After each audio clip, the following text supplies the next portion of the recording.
Hello बच्चों, आज हम करेंगे class 12th chapter 5 continuity and differentiability. तो बच्चों आज हमारा टॉपिक रहेगा कॉन्टिन्यूटी। कॉन्टिन्यूटी क्या होता है, इसको फाइंड करते हैं कि कॉन्टिन्यूटी क्या होता है। तो कॉन्टिन्यूटी यानी कि कॉन्टिन्यूस फंक्शन। तो कॉन्टिन्यूस फंक्शन क्या होता है, हम इसको फाइंड करते हैं। इसकी डेफिनेशन है बच्चों, a function f x is said to be continuous at point x equal to a. यानी कि कोई भी फंक्शन है और वो कॉन्टिन्यूस कब होगा, जब वो एक्स पॉइंट हमारा ए के इक्वल है। ठीक है, यहाँ कोई भी वैल्यू हो सकती है हमारी, एक्स इक्वल टू 1 हो सकता है, एक्स इक्वल टू 2 भी दे सकता है। ठीक है, तो इसके लिए बच्चों देखो यहाँ पे मैंने ये 3 पॉइंट लिखे हुए हैं। इसमें है फर्स्ट है F x F A exist. F A exist करता है। ये एफ ए कब एग्जिस्ट करेगा, जब वो नंबर हमारा फाइनाइट हो या डिफाइनाइट हो या कोई रियल नंबर हो, तो वो क्या करेगा, एग्जिस्ट करेगा हमारा, तो वो हमारा कॉन्टिन्यूस होगा। सेकंड इसमें कंडीशन लगेगी हमारी limit x tend to a f x, ये एग्जिस्ट करे। और थर्ड के अंदर क्या होगा, जो हमने limit x tend to a f x equal to जो हमारे पास वैल्यू है, फंक्शन है, वो एफ ए के इक्वल होगी, तो हमारा फंक्शन क्या होगा, कॉन्टिन्यूस फंक्शन होगा। ठीक है बच्चों, और आपके पास अगर एफ एक्स कोई भी कॉन्टिन्यूस फंक्शन दे रखा है किसके ऊपर, एक्स इक्वल टू ए पे, तो यहाँ हम क्या करेंगे, इसके अंदर हम left hand limit and right hand limit और वैल्यू ऑफ फंक्शन ये फाइंड करेंगे। अगर ये तीनों हमारे इक्वल आते हैं तो हमारा फंक्शन क्या होगा, कॉन्टिन्यूस होगा। अगर इनमें से अगर लेफ्ट हैंड लिमिट और राइट हैंड लिमिट इक्वल है, लेकिन हमारी जो फंक्शन वैल्यू है डायरेक्ट निकालेंगे वो अगर इक्वल नहीं है, तो हमारा फंक्शन कॉन्टिन्यूस नहीं होगा, वो क्या होगा, डिसकॉन्टिन्यूस हो जाएगा। ठीक है बच्चों, तो कॉन्टिन्यूस के लिए यहाँ क्या मैंडेटरी है, इसमें ये है कि लेफ़्ट हैंड लिमिट और राइट हैंड लिमिट इक्वल हो और जो हमारी वैल्यू फंक्शन है वो भी इक्वल आए, तो हमारा कॉन्टिन्यूस होगा। और डिसकॉन्टिन्यूस क्या होगा, डिसकॉन्टिन्यूस के लिए इसमें मैनी रीजंस हो सकते हैं। ठीक है, तो बच्चों इसमें देखिए सबसे पहले तो क्या होगा कि लेफ़्ट हैंड लिमिट और राइट हैंड लिमिट अगर इक्वल नहीं है तो हमारा फंक्शन क्या हो जाएगा, डिसकॉन्टिन्यूस हो जाएगा। ठीक है, और या फिर राइट हैंड लिमिट और वैल्यू फंक्शन दोनों इक्वल दे रखे हैं लेकिन लेफ्ट हैंड लिमिट इक्वल नहीं है, तो भी हमारा क्या होगा, ये कॉन्टिन्यूस फंक्शन नहीं होगा। तो कॉन्टिन्यूस फंक्शन कब होगा, जब ये तीनों वैल्यू हमारी इक्वल आए। ठीक है, और इनमें से अगर कोई भी वैल्यू इक्वल नहीं आती तो वो क्या होगा, डिसकॉन्टिन्यूस होगा। हाँ तो बच्चों आपको समझ में आया कि कॉन्टिन्यूस और डिसकॉन्टिन्यूस में क्या डिफरेंस है, और कॉन्टिन्यूस फंक्शन क्या होता है और डिसकॉन्टिन्यूस फंक्शन क्या होता है। अब हम कॉन्टिन्यूस के कुछ इम्पोर्टेंट फंक्शन करते हैं। इसमें है कि f and g are two continuous function. अगर f और g दो कोई फंक्शन है और वो कॉन्टिन्यूस फंक्शन कब होंगे, सबसे पहले है कि addition f plus g is continuous. f plus g continuous कब होगा, जब दो फंक्शन का हम एडिशन करेंगे तो वो क्या होंगे, कॉन्टिन्यूस फंक्शन होंगे। ठीक है, और सेकंड में क्या होगा कि f एंड g हमारे दोनों कॉन्टिन्यूस फंक्शन हैं और उनको हम सब्ट्रैक्शन करें तो वो भी हमारे क्या होंगे, उनकी जो भी वैल्यू आएगी वो कॉन्टिन्यूस होगी। और अगर हमारे पास कोई भी कांस्टेंट दे रखा है और फंक्शन के साथ में कांस्टेंट की मल्टीप्लाई करेंगे, ठीक है, जो हमारा कांस्टेंट देखो यहाँ 3 नंबर पे हम सी एक एनी रियल नंबर लिया है। ठीक है, रियल नंबर बच्चों आपको सभी को पता होगा कि रियल नंबर क्या होते हैं। रियल नंबर के अंदर हमारे सारे नंबर आ जाते हैं, जिसके अंदर natural number, whole numbers, integers और रैशनल इरेशनल ये सारे ही क्या होते हैं, रियल नंबर होते हैं। ठीक है, तो यहाँ पे फंक्शन के साथ में जो फंक्शन, मान लो यहाँ पे इन्होंने एफ एक फंक्शन लिया है और उसके साथ में सी क्या लेंगे, एक कांस्टेंट लेंगे और उसकी मल्टीप्लाई करेंगे, वो भी हमारा क्या होगा, कॉन्टीन्यूस होगा। क्योंकि फंक्शन हमारा कॉन्टीन्यूस है तो उसके साथ में अगर कांस्टेंट को मल्टीप्लाई करते हैं तो वो भी क्या होगा, कॉन्टीन्यूस ही होगा। और फोर्थ नंबर पे है कि एफ जी इज़ कॉन्टीन्यूस, कि दो फंक्शनों की अगर हम मल्टीप्लाई करते हैं तो वो भी क्या होगी, वो भी कॉन्टीन्यूस होगी। ठीक है, और फिफ्थ है यहाँ पे f by g is continuous, और यहाँ पे जो फंक्शन एफ है और उसको अगर हम जी से डिवाइड करते हैं, क्योंकि दोनों ही फंक्शन क्या है, कॉन्टीन्यूस है, और अगर हम इसको यहाँ डिवाइड करेंगे ये हमारा क्वाइसेंट भी क्या होगा, कॉन्टीन्यूस होगा। ठीक है, तो यहाँ आपने ध्यान रखना बच्चों कि जी एक्स फंक्शन हमारा is not equal zero, zero के इक्वल नहीं होना चाहिए। क्यों नहीं होना चाहिए, अगर वो ज़ीरो के इक्वल हो जाएगा तो वो क्या हो जाएगा, वो इन्फिनिटी बन जाएगा, जिसे हम कहते हैं कि नॉट डिफाइंड, तो उसको हम डिफाइन नहीं कर सकते, इसलिए यहाँ पे लिखा है कि g x is not equal to. तो आगे देखिए बच्चों, आगे है कि every constant function is continuous, यानी कि प्रत्येक जो कांस्टेंट, अभी मैंने बताया था कि कोई भी कांस्टेंट फंक्शन है वो क्या होगा, कॉन्टीन्यूस होगा। ठीक है, तो बच्चों इसमें हमने ये प्रूव करके दिखाया है कि हमने लेट किया, हमने कोई एफ एक्स फंक्शन को के मान लिया, यहाँ के क्या है, एक एनी रियल नंबर है। ठीक है, तो बच्चों यहाँ पे हम क्या करेंगे, और हमने लेट यहाँ पे ए भी एक एनी रियल नंबर ले लिया, यहाँ फंक्शन हमने क्या लिया था, f x is equal to k लिया है, ये क्या है, कांस्टेंट फंक्शन है। और इसमें हमने देखो ये तीनों कंडीशन अप्लाई की जो हमने कॉन्टीन्यूस के लिए करते हैं। फर्स्ट है हमारी f a is equal to k exist कर रही है। ठीक है, और सेकंड में limit x tend to a f x equal to k, ये भी एग्जिस्ट कर रही है, और यहाँ से दोनों हमारी इक्वल आ जाएगी किसके, के, यानी कि limit x tend to a f x equal to f a equal to k. तो यहाँ से एफ इज ए कॉन्टीन्यूस किस पे हो जाएगा, एट एक्स इक्वल टू ए, और ए क्या है यहाँ पे बच्चों, रियल नंबर है, तो ये एफ क्या हो जाएगा, एक कॉन्टीन्यूस फंक्शन बन जाएगा। तो बच्चों यहाँ से आपको समझ में आ गया कि कोई भी अगर कांस्टेंट फंक्शन है वो भी क्या होता है, कॉन्टीन्यूस फंक्शन होता है। आगे देखिए नेक्स्ट है identity function is continuous. Identity function क्या है, वो भी कॉन्टीन्यूस होता है। इसके लिए भी हम यहाँ पे प्रूव करके दिखाते हैं कि हमने लेट किया एफ एक्स को एक्स के इक्वल, ये एक्स यहाँ पे क्या है, आइडेंटिटी फंक्शन है, और यहाँ पे हमने लेट किया कि a b any real number, a क्या है कि एनी रियल नंबर है, तो यहाँ से हमारी फर्स्ट आ जाएगा f a is equal to a, ये एग्जिस्ट करता है, और second limit x tend to a f x equal to limit x tend to a, हम एक्स पे लिमिट लगाएंगे तो यहाँ एक्स की वैल्यू क्या आ जाएगी, ए के इक्वल आ जाएगी।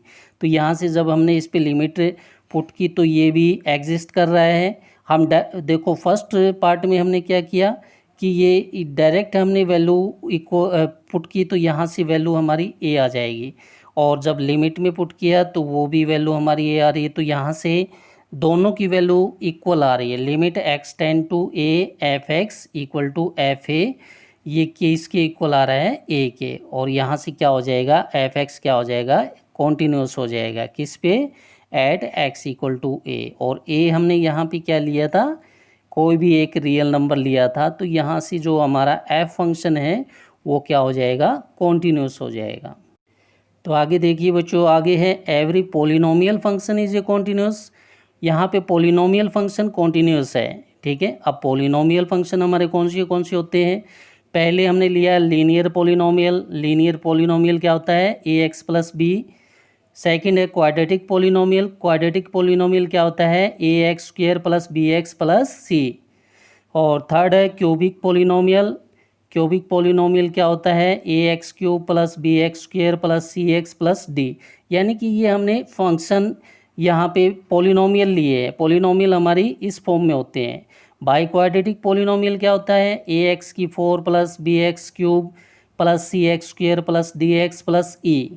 और जो पॉलिनोमियल हमारा पॉलिनोमियल क्या होता है, ये हमारा पॉलिनोमियल होता है f(x) = a0 plus a1x plus a2x² plus a3x³ और ये ऐसे ही चलते चलते और लास्ट में आ जाएगा प्लस an(x⁴n) और ये क्या होती है, पॉलिनोमियल होती है। तो बच्चों आपने पता है कि यहाँ तक अगर हाईएस्ट पावर 4 है उस तक हम इसको फाइंड कर सकते हैं। उसके बाद हमारी क्या होती है, ये सारी पॉलिनोमियल्स बोला जाता है। ठीक है, यहाँ तक तो हमारी फर्स्ट हमारी लीनियर होती है, सेकंड क्वाड्रेटिक होती है, थर्ड को हम क्यूबिक बोलते हैं और जिसकी हाईएस्ट पावर 4 होगी उसको हम बाई क्वाड्रेटिक बोलेंगे।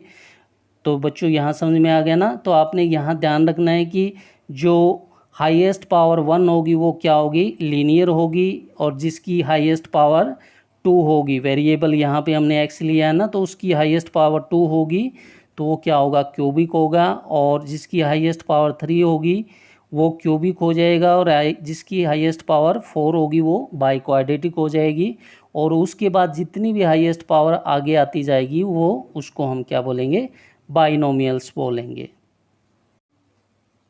आगे बच्चों, every rational function is a continuous, यानी कि जो भी प्रत्येक रैशनल फंक्शन नंबर्स हैं वो हमारे क्या होंगे, कॉन्टीन्यूस होंगे। तो इसके लिए हम इसको px/qx की फॉर्म में लिखते हैं। और यहाँ पे भी आपने ध्यान रखना है कि qx ≠ 0, qx की वैल्यू 0 के इक्वल नहीं होनी चाहिए। ये रीज़न मैंने पीछे भी बताया था, क्योंकि अगर वो 0 के इक्वल होगी तो वो क्या हो जाएगी, इन्फिनिटी हो जाएगी।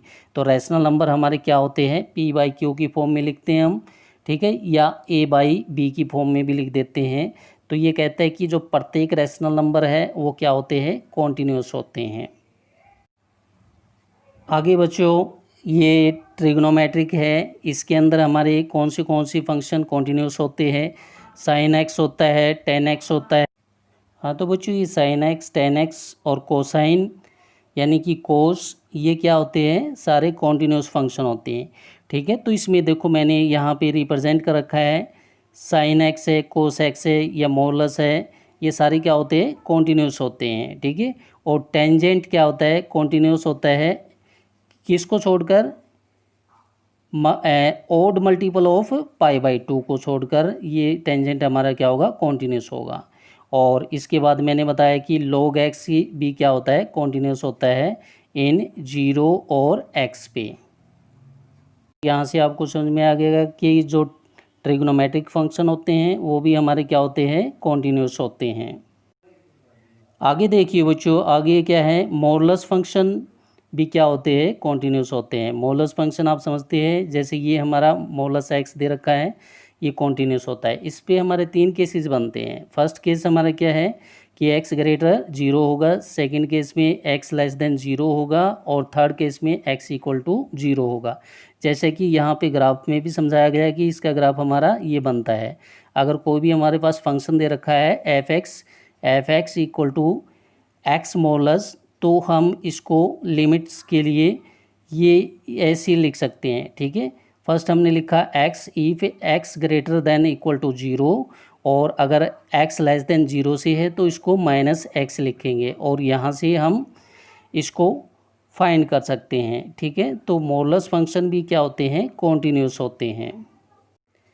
आगे बच्चों, the exponential function is continuous, जो एक्सपोनेंशियल फंक्शन होते हैं वो भी क्या होते हैं, कॉन्टीन्यूस होते हैं। अब एक्सपोनेंशियल फंक्शन कौन से होते हैं, जैसे कि e⁻x है, a⁻x है, या हम लिखें कि 2⁻x है या 5⁻x लिखते हैं, तो ये क्या होते हैं, ये सारे एक्सपोनेंशियल फंक्शन होते हैं। तो ये सारे फंक्शन क्या होते हैं, ये भी कॉन्टीन्यूस होते हैं। यहाँ पे देखो हमने एक प्रूव करके दिखा रखा है कि f(x) हमने लिया, एक फंक्शन e(x) लिया, और a क्या यहाँ पे एक एनी रियल नंबर है, और यहाँ पे fa हमने रखा, तो ये e(a) क्या कर रहा है, एग्जिस्ट कर रहा है। और उसके बाद फिर हमने यहाँ से देखिए इसके अंदर रखा लिमिट x → a f(x), तो ये क्या बन जाएगा, limit x tend to a ex equal to limit h tend to 0, तो ये क्या आ जाएगा, e की पावर a प्लस h आ जाएगा। और यहाँ से देखिए बच्चों, limit h tend to 0 e a into e h equal to e a, यहाँ पे क्या हो रहा है, कांस्टेंट बन जाएगा। और लिमिट हम किस पे पुट करेंगे, e की पावर h पे, और e की पावर h, यहाँ h क्या आ जाएगा, 0 आ जाएगा। तो e की पावर 0 हो गया और ये किसके इक्वल हो जाएगा, 1 के इक्वल हो जाएगा। तो यहाँ से क्या आ जाएगा, e की पावर a हो जाएगी। तो यहाँ से बच्चों f a is equal to limit x tend to a f x के इक्वल आ गया। तो ये फंक्शन हमारा क्या हो जाएगा, कॉन्टिन्यूस हो जाएगा। आगे नेक्स्ट हमारा जो फंक्शन है, the composition of two continuous function is a continuous function. Composition function कौन से होते हैं, तो बच्चों कंपोजिशन फंक्शन हमारे वो होते हैं जो दो फंक्शन, यहाँ पे देखो मैंने लिखा हुआ है कि f o g is continuous function. एक ये एफ ओ जी को हम क्या बोलते हैं, फोक बोलते हैं, और जी ओ एफ को क्या बोलते हैं, गोफ बोलते हैं। तो ये बच्चों आपने जो चैप्टर 1 है रिलेशन एंड फंक्शन में आपने ये किया था, तो ये फोक और गोफ ये क्या होते हैं, इनको हम कंपोजिशन कॉन्टिन्यूस फंक्शन बोलते हैं। ठीक है, ये कंपोजिशन क्या होते हैं, ये भी कॉन्टिन्यूस फंक्शन होते हैं।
हाँ तो बच्चों, अब कॉन्टिन्यूटी फंक्शन को समझाने के लिए हम कुछ यहाँ पे इम्पोर्टेंट क्वेश्चन ले रहे हैं। तो इसमें देखिए, फर्स्ट हमारा इम्पोर्टेंट क्वेश्चन है कि if the function f x equal to, और यहाँ पे गिवन है 3ax plus B 4x greater 1, जब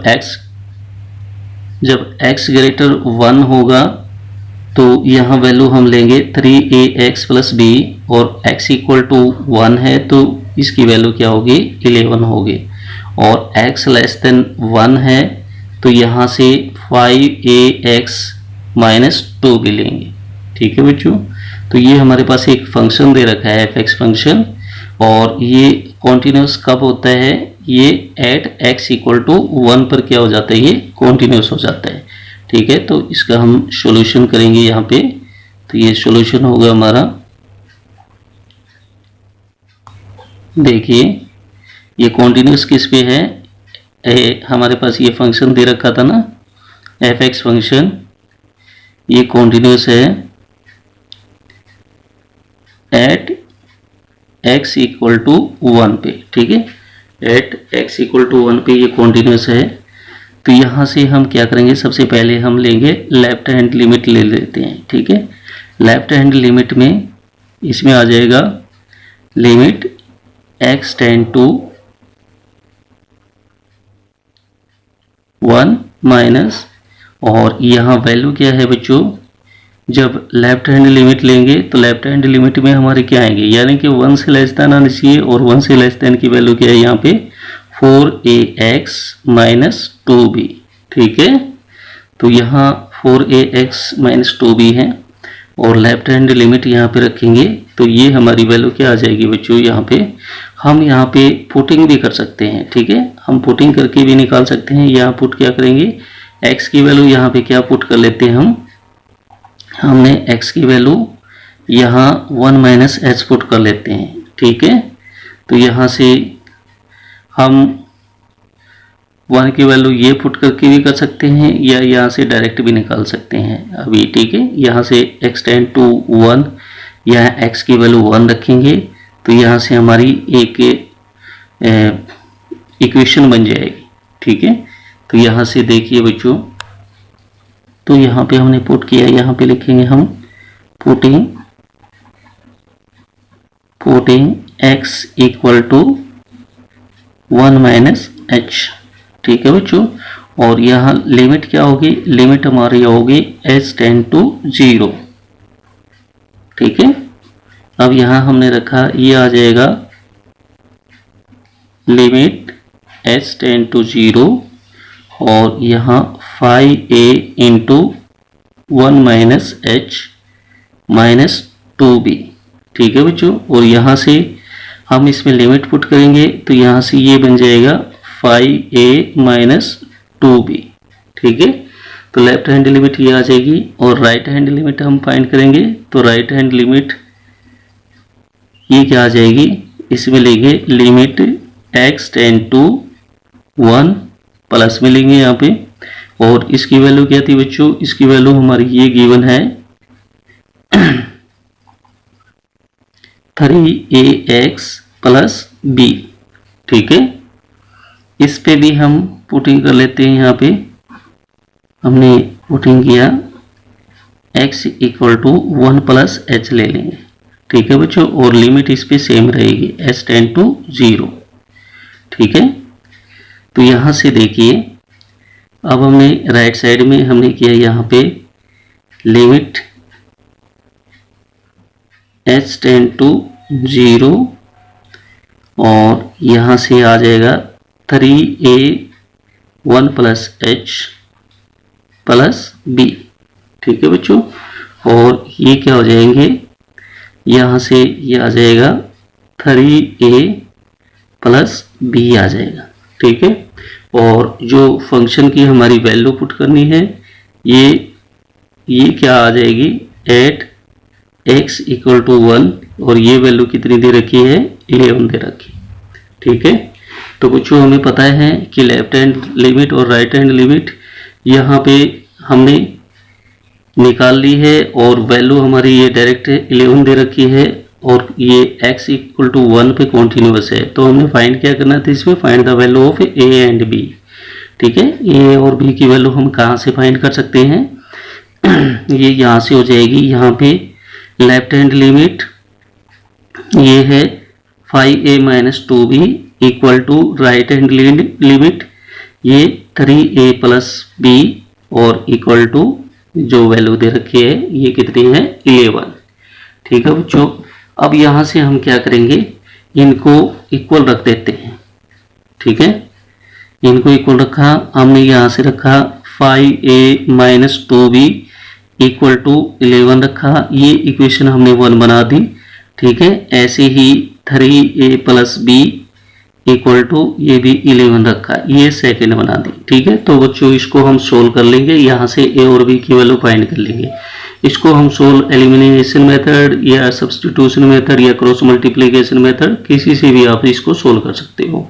ठीक है, तो हमने यहाँ पे लिया ये हम इसको एलिमिनेशन मेथड से ही कर लेते हैं। ठीक है, हम क्या करेंगे, इसको यहाँ 2 से मल्टीप्लाई कर देते हैं। ठीक है, सेकेंड इक्वेशन को मल्टीप्लाइंग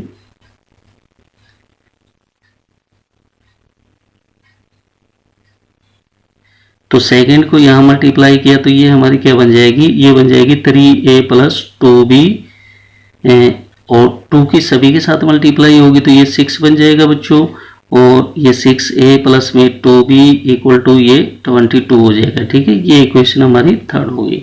ठीक है, आप लिख सकते हो यहाँ पे मल्टीप्लाई बाई 2।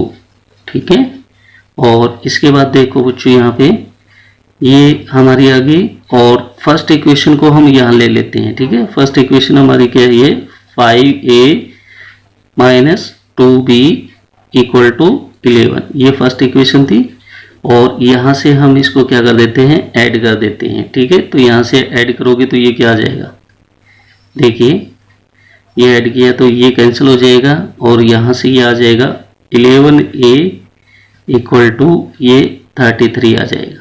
ठीक है बच्चों, और यहाँ से हम क्या फाइंड कर देंगे, यहाँ से हम फाइंड कर देंगे, ये आ जाएगा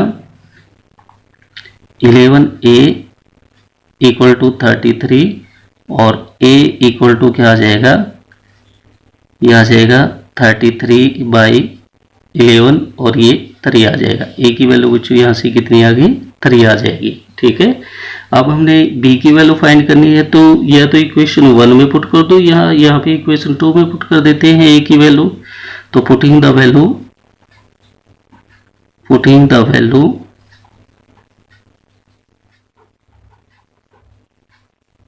a इन इक्वेशन 1। ठीक है, इक्वेशन 1 में हमने इसको पुट कर दिया।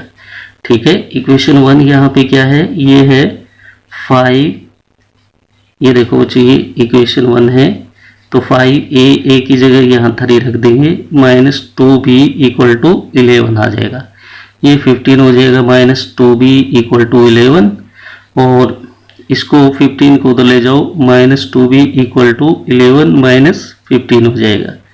ठीक है बच्चों, और यहाँ से क्या आ जाएगा, माइनस 2b इक्वल टू 4 आ जाएगा, माइनस का आएगा, ये माइनस से माइनस ये कैंसिल हो जाएगा, और यहाँ से आ जाएगा फिर 2b इक्वल टू 4 बन गया, और b इक्वल टू क्या आ जाएगा, 4/2 यानी 2 आ जाएगा। तो b की वैल्यू यहाँ से बच्चों कितनी आ जाएगी, 2 आ जाएगी। तो हमने वैल्यू फाइंड करनी थी और a और b की, तो a की वैल्यू यहाँ 3 आ जाएगी और b की वैल्यू कितनी आ जाएगी, 2 आ जाएगी। आगे बच्चों नेक्स्ट क्वेश्चन में क्या कहता है, find the value of A for which the function f, एक एफ एक्स फंक्शन दे रखा है और उसके अंदर गिवन है हमारे पास कि a sin π/2 into x plus 1 और x less than equal to क्या दे रखा है, 0 के दे रखा है। ठीक है, और सेकेंड दे रखा है यहाँ पे, ये दे रखा है 10x minus sine x by x cube और x ग्रेटर किससे, 0 से। ठीक है बच्चों, और कॉन्टिन्यूस फंक्शन किस पे है, एट x इक्वल टू 0। ठीक है, तो इसका हम सॉल्यूशन करेंगे बच्चों। तो इसका सॉल्यूशन क्या होगा, ये देखिए हमने ये सॉल्यूशन किया, तो इसमें देखिए बच्चों हम एट x इजिकल टू 0 पे लेते हैं कि ये कॉन्टिन्यूस है। तो इसमें हम बच्चों सबसे पहले लेफ्ट हैंड लिमिट लेंगे।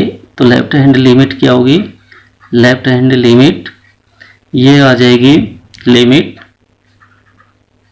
x टेंड टू 0 पे है तो 0 माइनस ले लेंगे, और ये हमारा यहाँ फंक्शन क्या दे रखा है, a sin π/2 into x plus 1, और ये बच्चों ये आ जाएगा। ठीक है, इसमें भी हम क्या करेंगे, यहाँ पुटिंग कर लेते हैं। हमने यहाँ पे किया putting x equal to 0 plus h, ठीक है। और लिमिट हमारी क्या होगी, s टेंड टू 0 हो जाएगी, ठीक है बच्चों।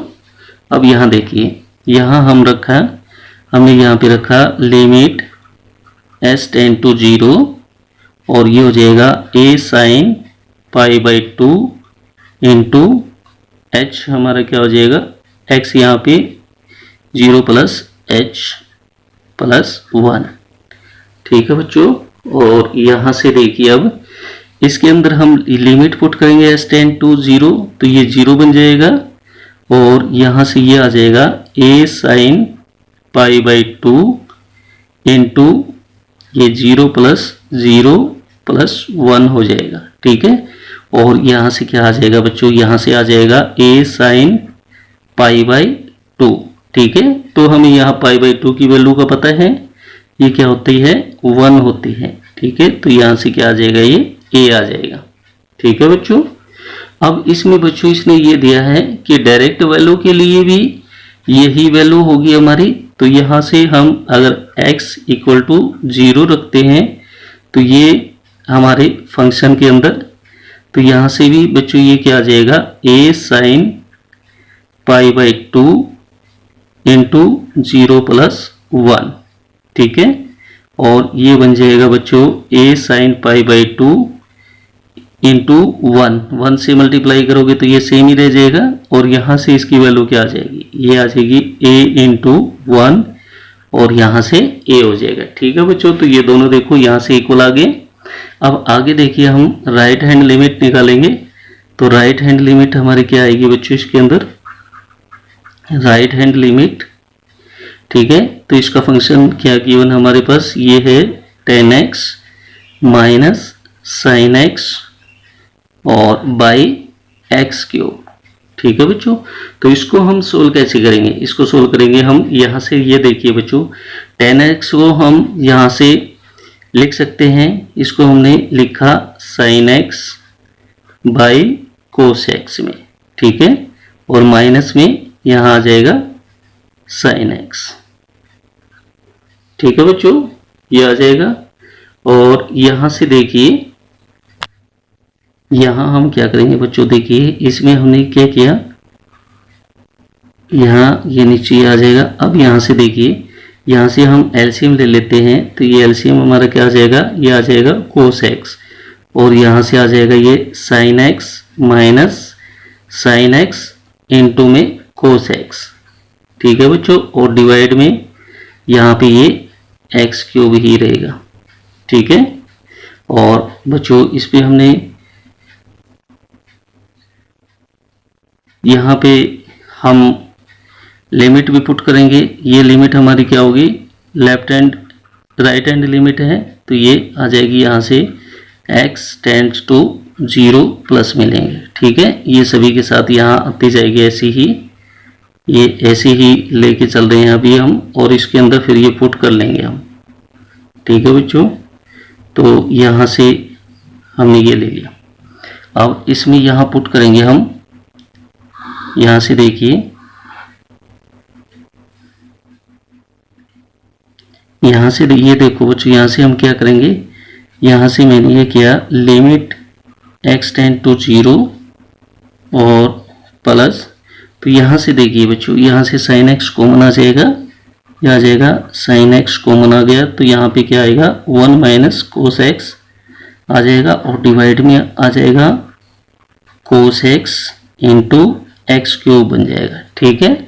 और यहाँ से ये देखिए बच्चों, ये साइन बाई कोस ये क्या बन जाएगा, limit x tend to 0 plus, तो ये tan बन जाएगा tan x, ठीक है। और ये 1 माइनस कोस x ये क्या हो जाएगा, यहाँ ये हो जाएगा, ये किसके इक्वल होता है 2 साइन स्क्वेयर x बाई 2 के, ठीक है।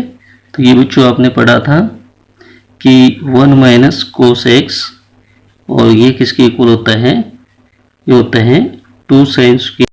तो बच्चों आप ये जानते हैं कि 1 माइनस कोस एक्स ये किसके इक्वल होता है 2 साइन स्क्वायर एक्स बाई 2 के, ठीक है। तो यहाँ से हम, और नीचे यहाँ पे क्या आ जाएगा, यहाँ पे आ जाएगा एक्स क्यूब, ठीक है बच्चों। और यहाँ से हम क्या करेंगे, अब इसमें देखिए हमने पुटिंग कर दिया, यहाँ पुटिंग किया हमने पुटिंग x इक्वल टू ये 0 प्लस h, ठीक है, और s टेंड टू 0 हो जाएगा, ठीक है, लिमिट यहाँ पे ये हो जाएगी। तो यहाँ हमने इसको चेंज कर दिया, ये आ जाएगी लिमिट s टेंड टू 0 और ये आ जाएगा 10 0 प्लस h और 2 sine square 0 plus h by 2 और पाई में 0 प्लस h का क्यूब हो जाएगा, ठीक है बच्चों। और यहाँ से ये देखिए ये आ जाएगा लिमिट h टेंड टू 0 और ये बन जाएगा 10h और यहाँ से इनटू में आ जाएगा ये साइन स्क्वेयर h बाई 2 और नीचे आ जाएगा यहाँ पे h क्यूब, ठीक है बच्चों। और यहाँ से हम इसको क्या कर सकते हैं, यहाँ हम लिख सकते हैं लिमिट h टेंड टू 0 और ये आ जाएगा, इसको हम अलग अलग लिख लेते हैं, ठीक है, ये आ जाएगा टेंजेंट h बाई h हो जाएगा और इनटू में यहाँ पे ये लिमिट लिखेंगे लिमिट h टेंड टू 0 और ये हो जाएगा बच्चों यहाँ पे 2 sine square h by 2 by, यहाँ से देखो h क्यूब है, एक h हमने यहाँ पे ले लिया और यहाँ पे क्या बचेगा h स्क्वेयर बच जाएगा, ठीक है बच्चों। अब यहाँ से देखिए बच्चों इसके अंदर साइन स्क्वेयर h बाई 2 है तो इसको भी नीचे h बाई 2 का होल स्क्वेयर बनाना है, तो इसके लिए हम क्या करेंगे, इसमें क्या कर देंगे, यहाँ 2 स्क्वेयर से डिवाइड कर देते हैं और 2 स्क्वेयर से मल्टीप्लाई कर देते हैं, ठीक है। तो यहाँ से क्या बन जाएगा, अब ये देखिए बच्चों यहाँ से बन जाएगा लिमिट, ये तो क्या बन गया, ये 1 बन गया, ठीक है, ये हमने 1 लिखा, मल्टीप्लाई में लिमिट h टेंड टू 0 और इसमें बच्चों यहाँ पे ये 2 आगे है और ये बन जाएगा, इसको लिखेंगे साइन h बाई 2 और नीचे ये h स्क्वेयर बाई 2 स्क्वेयर है तो ये भी h बाई 2 का होल स्क्वेयर हो जाएगा, ठीक है। और इस पे ये लिमिट पुट करेंगे तो ये क्या बन जाएगा, ये 1 बन जाएगा, ठीक है। तो यहाँ से ये 1 बन जाएगा और ये जो नीचे डिवाइड में 2 का स्क्वेयर था ये क्या आ जाएगा, ये यहाँ पे ये मल्टीप्लाई में है तो ये 2 का स्क्वेयर हो जाएगा, ठीक है। और यहाँ से बच्चों ये आ जाएगा हमारा 2 बाई 4 आ जाएगा, ठीक है, 2 का स्क्वेयर क्या होगा 4 हो जाएगा, 2 बाई 4 हो गया और इसको हम कैंसिल करेंगे तो ये क्या आ जाएगा 1 बाई 2 आ जाएगा, ठीक है बच्चों। तो यहाँ से क्या आ गया 1 बाई 2 आ जाएगा, ठीक है। और हमने यहाँ पे वैल्यू क्या फाइंड करनी थी, हमने a की वैल्यू फाइंड करनी थी, ठीक है। तो यहाँ से बच्चों ये क्या आ गया हमारा लेफ्ट हैंड लिमिट, ठीक है, यानी कि h टेंड टू 0 और राइट हैंड लिमिट